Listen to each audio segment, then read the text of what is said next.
स्वागत है आपका मैकेनिकल एजुकेशनल फोरम में। आशा है आप सभी बहुत अच्छे होंगे। आज का जो हमारा टॉपिक है वो है आइसोलेटेड सिस्टम और इंसुलेटेड सिस्टम के बारे में। जब मैं इंजीनियरिंग में था तो मुझे ये जो टर्म सामने आता था तो समझ ही नहीं आता था कि मैं इसका उत्तर क्या दूँ। एक परफेक्ट आंसर क्या होना चाहिए इन दोनों सिस्टम को डिफाइन करने के लिए। अगर आप इसको अच्छे से डिफाइन कर पाते हैं तो बहुत अच्छी बात है, कॉन्ग्रेचुलेसन। आपका जो बेसिक कॉन्सेप्ट है वो स्ट्रांग है। कोई बात नहीं, अगर नहीं पता है तो मैं आपको यहाँ पर बताऊँगा। तो चलिए वीडियो को कंटिन्यू करते हैं। तो टॉपिक है हमारा आइसोलेटेड और इंसुलेटेड। आइसोलेटेड सिस्टम और इंसुलेटेड सिस्टम। आइसोलेटेड पर इस टर्म को समझते हैं, इसका मतलब क्या है। देखिए, आइसोलेटेड का मतलब होता है टू डिस्कनेक्ट विथ अदर्स। बाहरी दुनिया से संपर्क खत्म कर लेना ही आइसोलेटेड का मतलब होता है। जैसे जब अपने मोबाइल में फ्लाइट मोड को ऑन करते हैं तो आपका मोबाइल बाहरी नेटवर्क से, बाहरी दुनिया से उसका संपर्क खत्म हो जाता है। तो आपका मोबाइल क्या हो गया, आपका मोबाइल आइसोलेट हो चुका है। ठीक, बाहरी दुनिया से कोई मतलब ही नहीं है। ठीक उसी तरह आइसोलेटेड सिस्टम भी होता है जिसमें उस सिस्टम को बाहर से कुछ लेना देना ही नहीं है। ठीक है, ये होता है आइसोलेटेड सिस्टम। एग्जाम्पल देखिए, कोई सिस्टम है, कोई एक सिस्टम है, ये एक सिस्टम है हमारा शॉर्ट में। ठीक है, ये हमारा सिस्टम है। इसमें क्या होता है, ना तो मास ट्रांसफर हो सकता है ना हीट ट्रांसफर हो सकता है। हीट, इन दोनों में ना मास ट्रांसफर होगा ना हीट ट्रांसफर होगा, यानी कि बाहरी दुनिया से इसका संपर्क खत्म हो चुका है। ठीक है, इंसुलेटर का मतलब होता है टू प्रोटेक्ट, साउंड से, इलेक्ट्रिसिटी से, हीट से किसी सिस्टम को प्रोटेक्ट करना, किसी वस्तु को प्रोटेक्ट करना। प्रोटेक्ट कैसे करते हैं, कोई बाहरी मटेरियल का यूज करके। अगर आप इसकी डिफिनेशन लिखना चाहते हैं तो लिख लीजिए, स्क्रीन पर भी आपके आ जाएगा। To protect something with a material that prevents heat, electricity and sound from passing through sorry. तो इंसुलेटेड का मतलब होता है कि प्रोटेक्ट करना किसी मटेरियल का यूज करके किसी सिस्टम को, ये होता है इंसुलेटेड का मतलब। अच्छा, आइसोलेटेड में क्या होता है कि उसका बाहरी दुनिया से संपर्क ही खत्म हो गया है, लेकिन इंसुलेटेड में बाहरी दुनिया से उसका संपर्क नहीं होता। एक चीज़ से उसका संपर्क खत्म होता है, वो है आपका हीट।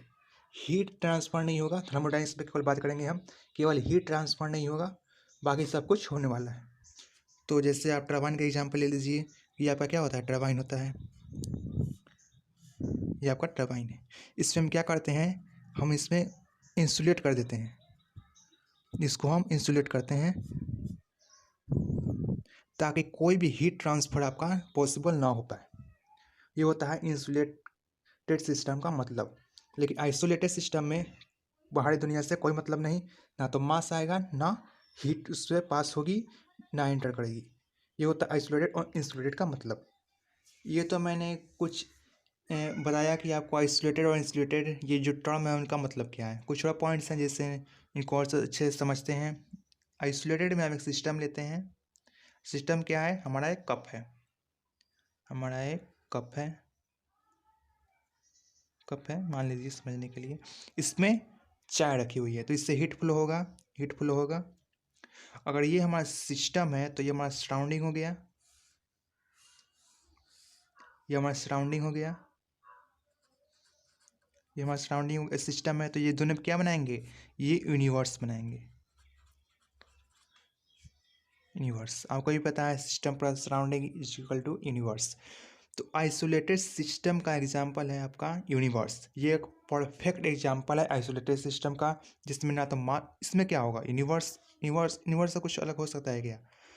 हमारी स्टडी क्या होती है, सिस्टम में हीट आपका फ्लो होता है और इससे अंदर आता है और बाहर जा सकता है, सिस्टम और सराउंडिंग के बीच में। यूनिवर्स आपका दोनों का कॉम्बिनेशन है। तो एक आइसोलेटेड सिस्टम है, एक यूनिवर्स। परफेक्ट एग्जाम्पल है आइसोलेटेड का। इंसुलेटेड में देखिए आप, इसमें क्या होता है, ये टरबाइन देख लेते हैं। इसमें हीट का फ्लो नहीं होगा लेकिन मास ट्रांसफर हो पाएगा, बिल्कुल हो पाएगा। क्योंकि आप देखते हैं स्टीम इससे आता है, अगर ये स्टीम टरबाइन मान ले तो स्टीम आता है, स्टीम इससे बाहर भी जाता है, तो मास तो फ्लो हो रहा है लेकिन हीट का फ्लो नहीं हो पाना चाहिए, ऐसा हम मानते हैं इंसुलेटेड सिस्टम में। तो ये किसका केस आ रहा है, हीट का फ्लो नहीं हो रहा है, तो ये एडियाबेटिक सिस्टम की तरह है एक, ये एडियाबेटिक प्रोसेस है एक तरह का, एडियाबेटिक प्रोसेस है।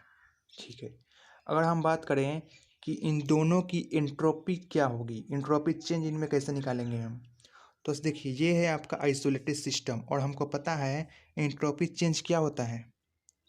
एंट्रोपी चेंज आपका होता है D Q upon T plus S generation, ये आपका होता है हीट ट्रांसफ़र की वजह से। अगर सिस्टम और सराउंडिंग के बीच हीट ट्रांसफ़र हो रहा है तो ये आपका पिक्चर में आएगा।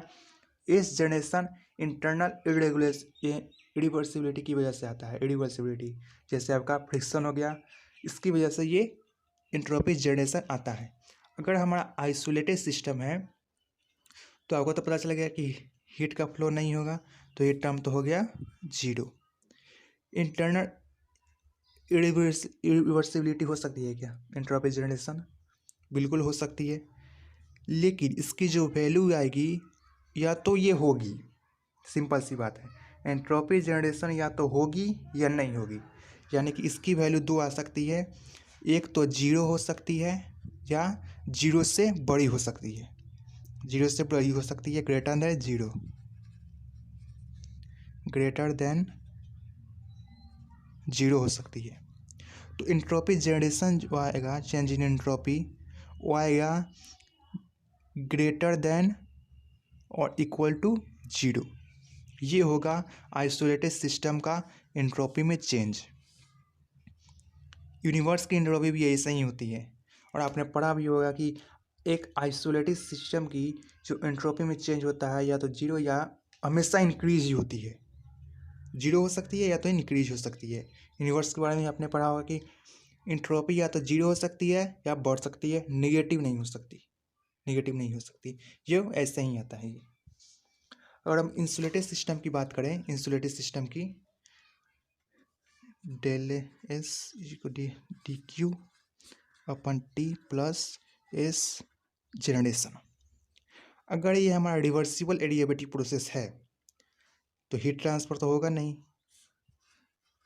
अगर रिवर्सिबल एडियाबेटिक प्रोसेस है तो ये टर्म भी जीरो हो जाएगा, क्योंकि रिवर्सिबल प्रोसेस है, इसमें रिवर्सिबिलिटी तो होगी नहीं, फ्रिक्शन होगा नहीं, तो ये टर्म भी जीरो हो जाएगा, यानी कि चेंज इन एंट्रोपी आपकी आ गई जीरो, जीरो आ गई, यानी कि एडियाबेटिक प्रोसेस है अगर तो उसकी चेंज इन एंट्रोपी जीरो होती है। आइसोलेटेड सिस्टम आपका रिवर्सिबल एडियाबेटिक प्रोसेस की तरह है और इसकी एंट्रोपी में चेंज जो होगा वो जीरो होगा।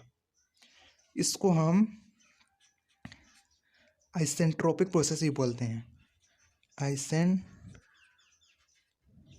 प्रोसेस। रिवर्सिबल एडियाबेटिक प्रोसेस को आइसेंट्रोपिक प्रोसेस भी बोलते हैं क्योंकि इसमें चेंज इन एंट्रोपी है वो जीरो है, इसलिए इसको आइसेंट्रोपिक प्रोसेस भी बोलते हैं। ठीक है, तो यहाँ से आपको पता चला गया कि आइसोलेटेड सिस्टम वो है जिसमें ना तो मास ट्रांसफर होगा ना हीट ट्रांसफर होगा, और इसकी चेंज इन एंट्रोपी ये होने वाली है, ये होने वाली है। और इंसुलेटेड सिस्टम है तो वो रिवर्सिबल एडियाबेटिक प्रोसेस की तरह है और इसकी चेंज इन एंट्रोपी ये होने वाली है। यहाँ देखिए, यहाँ तक हम बात कर ही चुके हैं, तो इसके बारे में थोड़ा सा और डिस्कस कर लेना चाहिए कि आइसेंट्रोपिक प्रोसेस के बारे में थोड़ा और ठीक है। अच्छा, तो मैंने आपको ये बताया कि जितने रिवर्सिबल एडियाबेटिक प्रोसेस जो होते हैं वो आइसेंट्रोपिक प्रोसेस होते हैं। मेरा सवाल ये है, क्या सभी isentropic process reversible adiabatic process होंगे? सोचिए सोचिए, देखिए एडियाबेटिक प्रोसेस के लिए चेंज एंट्रोपी जीरो होनी चाहिए, लेकिन क्या जब जब चेंज एंट्रोपी जीरो होगी वो प्रोसेस एडियाबेटिक हो प्रोसेस होगा? देखिए हमारे पास क्या है, मैं यहीं लिख देता हूँ, change entropy is equal to d Q upon T plus S generation, ये होता है। मान लीजिए इसकी वैल्यू कुछ आ गई, जीरो ना आकर -3 आ गई, और एंट्रोपी जनरेशन की वैल्यू 3 आ गई, तो चेंज इन एंट्रोपी 0 तो हो गई, ऐसे एंट्रोपी प्रोसेस तो हो गया। लेकिन क्या यह एडियाबेटिक प्रोसेस है? नहीं है, क्योंकि यहाँ पर जो एंट्रोपी जनरेशन है उसकी कुछ वैल्यू आ रही है, 0 नहीं हो रही, और जो हीट ट्रांसफर हो रहा है वो भी 0 नहीं हो रहा है।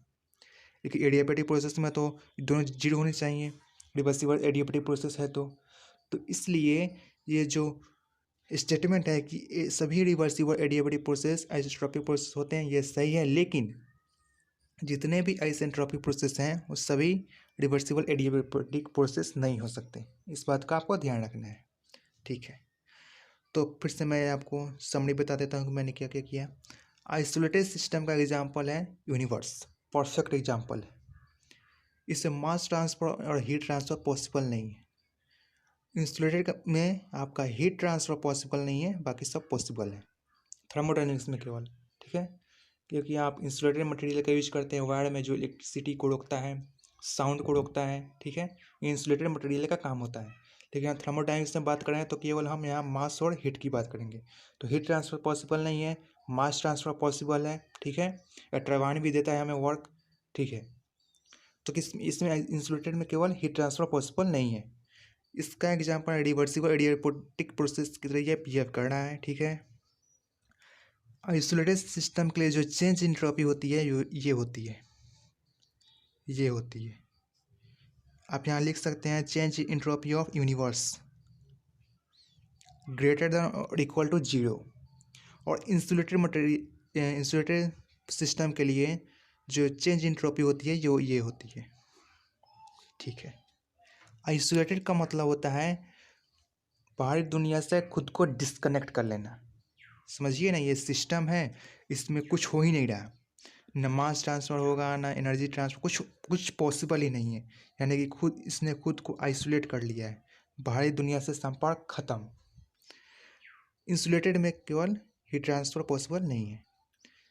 ठीक है, आई होप आपको ये समझ आई होगी। अगर नहीं समझ आई है तो कमेंट सेक्शन में बताइए। आप हमारे टेलीग्राम चैनल से जुड़िए, ग्रुप से जुड़िए, वहाँ अपने डाउट को हमसे पूछ सकते हैं। अगर आपको कोई भी ऐसा टॉपिक है जो समझ नहीं आता है तो कमेंट सेक्शन में लिखिए उसको, हम उसको वीडियो बनाएंगे और आपको समझाएंगे। आई होप आपको ये सेशन अच्छा लगा होगा। अगर अच्छा लगा है तो लाइक करिए, कमेंट करिए, चैनल सब्सक्राइब जरूर करिए। अच्छा नहीं लगा है तो डिसलाइक करिए, लेकिन कमेंट सेक्शन में बताइए कि मुझे अच्छा ये नहीं लगा, ताकि हम खुद को और इम्प्रूव कर सकें।